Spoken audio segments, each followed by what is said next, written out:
안녕하세요. 오늘 저희가 함께 깊이 살펴볼 자료는요.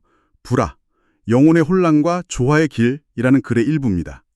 이게 뭐랄까 개인의 안팎에서 벌어지는 불화의 본질, 또 그 영향, 그리고 조화로 나아가는 길을 다루고 있거든요. 네, 안녕하세요.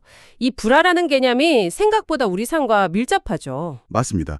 그래서 이번 분석을 통해서 내적, 외적 갈등이 뭔지 좀 더 명확히 이해하고요.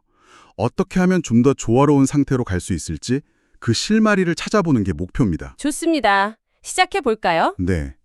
이 글이 재밌는 게 불화를 설명하려고 깨진 가정 모습부터 딱 보여주더라고요. 각자 자기 생각, 자기 즐거움만 막 쫓다 보니까 결국 충돌하고 다투게 되는 그런 상황이요. 그렇죠. 아주 강렬한 비유인데요. 여기서 중요한 건 이런 밖으로 보이는 혼란이 단순히 그냥 외부의 문제가 아니라는 점이에요. 개인의 영혼, 그러니까 내면 상태와 깊이 연결되어 있다고 보는 거죠. 아, 내면 상태요. 그러니까 내 안에 여러 모습들이 서로 부딪히는 걸 반영한다는 건가요? 네, 맞습니다. 여러 내적 특성들이 조화를 잃고 서로 충돌하는 상태, 뭐 그렇게 해석할 수 있겠네요. 아하, 내면의 갈등이 외부로 드러나는 거군요. 구체적인 예를 보면 좀 더 와닿을 것 같아요. 그래서 어떤 예시들을 들고 있나요? 네, 뭐 예를 들면 이런 거예요. 충동적으로 오토바이를 샀는데 금방 또 실증 나가지고 자동차가 더 좋은 것 같아 하고 또 사려고 하는 모습이요. 아, 그런 변덕 같은 거요? 그런 것도 내적 불화의 신호로 본다는 게 좀 흥미롭네요. 네, 사소해 보이지만 중요한 단서가 될 수 있다는 거죠. 또 다른 예로는 뭐 부부간의 의견 다툼 같은 거요. 남편은 영화관 가고 싶고 아내는 극장 가고 싶고 이런 걸로 결국 막 싸우게 되는 상황이요. 정말 일상적인 모습이네요. 그렇죠.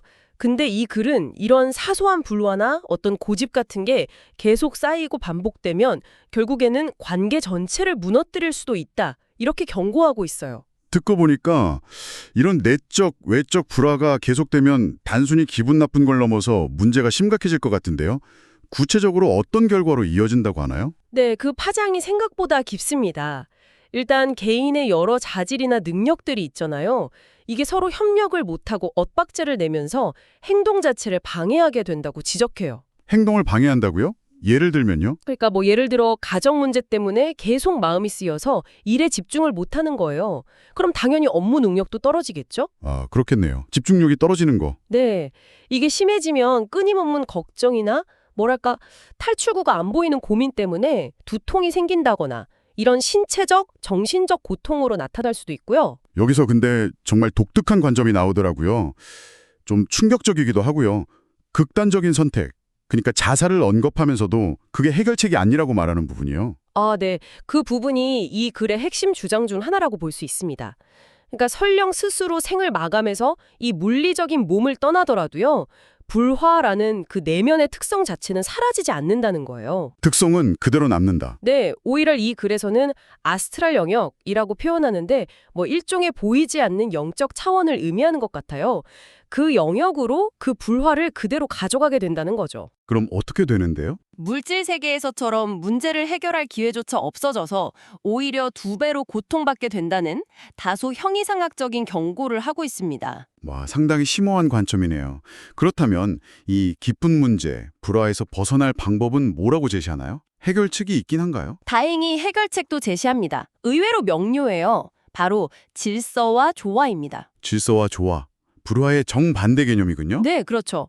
중요한 건 이게 단순히 마음가짐의 문제, 그래, 질서 있게 살아야지, 조화롭게 살아야지, 이런 다짐만으로는 부족하다는 거예요.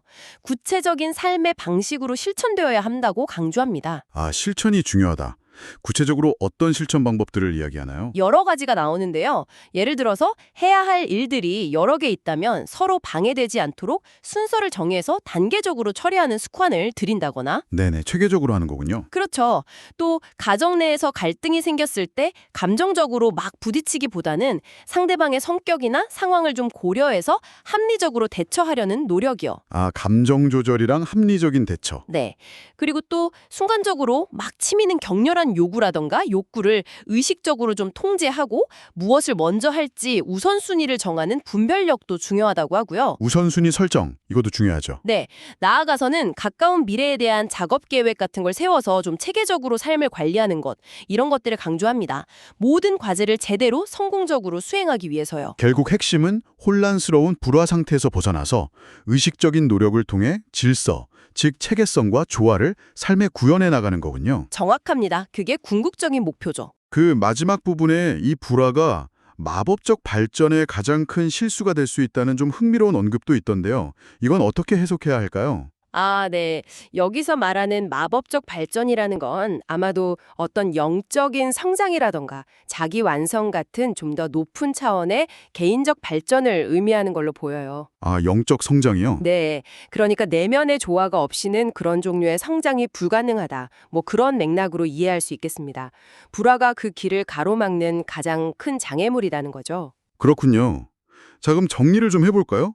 이 자료는 결국 우리 안팎의 불화라는 것이 질서와 조화가 없는 상태에서 비롯되고 이게 개인의 행복은 물론이고 성장까지 저해한다고 말하고 있습니다. 네. 그리고 그 해결책으로 그냥 막연히 기다리는 게 아니라 우리가 의식적으로 질서, 조화, 그리고 체계적인 계획을 삶 속에서 적극적으로 만들어 나가야 한다고 제안하는 거고요. 맞습니다. 자, 이제 마무리하면서 청취자 여러분께 질문 하나 던져볼까 합니다.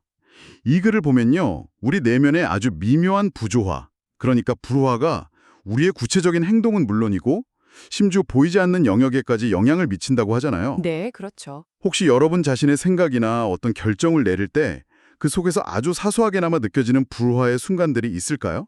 그런 순간들을 좀 더 의식적으로 포착하는 것이 여러분의 일상적인 선택이나 마음의 평온함에 어떤 변화를 가져올 수 있을지 한 번쯤 생각해 보시면 어떨까 싶습니다.